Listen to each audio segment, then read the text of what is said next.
All right, folks, you have made it to the last day of the class. It's quite an achievement. It's the last official day. You still have some time before you have to turn in the finalized proposal for your last assignment. But you've made it here. You're at the end. Congratulations, day 8, people. That's worth celebrating. So congratulations. Couple things left to do. One is today is the day when you get to present your proposal for feedback from your peers, from your classmates, from me. It's another great way for you to understand how your proposal is being received and understood, to work on ways that you're communicating your ideas, and to get used to the fact that we are in quite frankly, a profession and a world where we are constantly being reviewed and constantly being given critical feedback. Sometimes it's really easy to take and sometimes it's harder. But the point is that it's part of our professional sort of day-to-day activities, part of what we do all the time, part of something that we should be engaging in with our colleagues and peers as well. And so not only being critiqued, but providing critiques is part of what we want to do in order to make ourselves and others the best that we can be. So that's what we're doing today. We're looking at ways that you can, present and critique a funding proposal, and then what happens afterwards. So I will say that when you're critiquing, remember that one of the things that you want to do is you want to make sure that you are providing constructive criticism, constructive feedback, not just what you don't like, but talk about what you do, what fits, what is appropriate, what goes along with the criteria that might be set out for reviewing whatever it is you're reviewing, in this case, a funding proposal. And then talk about what might be lacking or missing the mark, and provide some suggestions for how that might be improved or might be adjusted.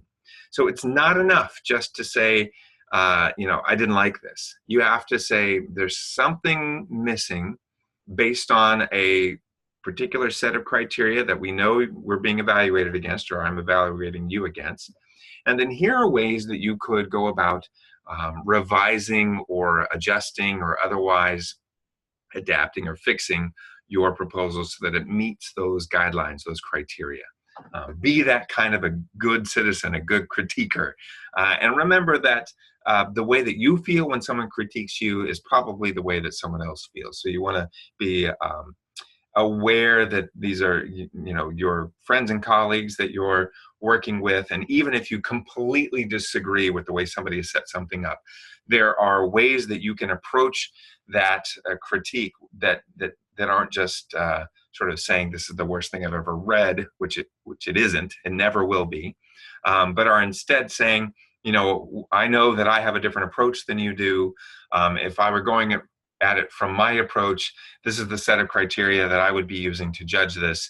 And these are the ways that I think that you have either met those goals or haven't met those set of criteria, and ways that you could meet them if you wanted to adjust it. Right? That's a great way to go about it. And you also want to be thinking, if I had the money and I was the one providing the funding for this, would I give the money to this person or this organization to make this happen? We also are going to be thinking quite a bit today about the process after submission. So what happens after you've submitted something and it's gone off to the funder?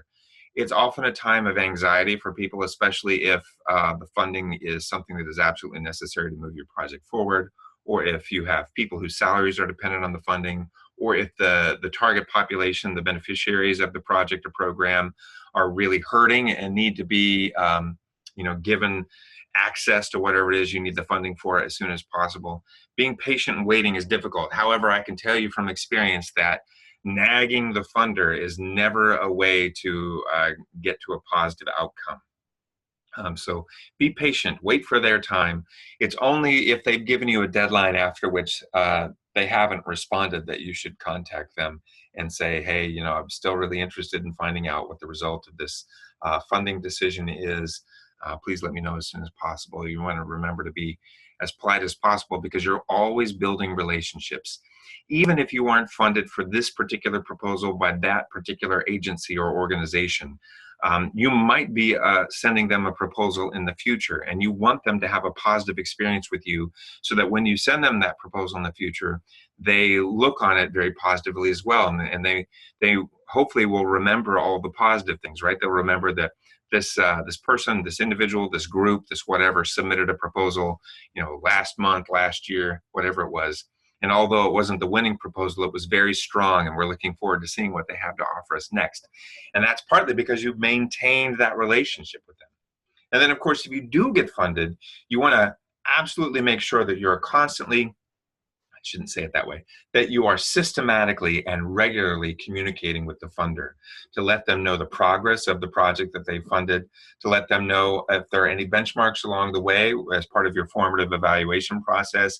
Make sure that they're being informed about that at every moment that they can be. And then also making sure that you are providing them with the kinds of information that they need for their own reports and their own accounting system.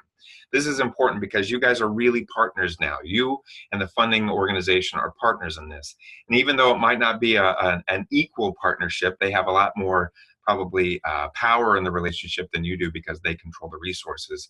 It's a relationship that you want to nurture and develop as much as possible. So that's what you've got ahead of you today. And I'm looking forward to hearing your presentations, giving you feedback, and seeing how you interact with each other as you give each other feedback as well.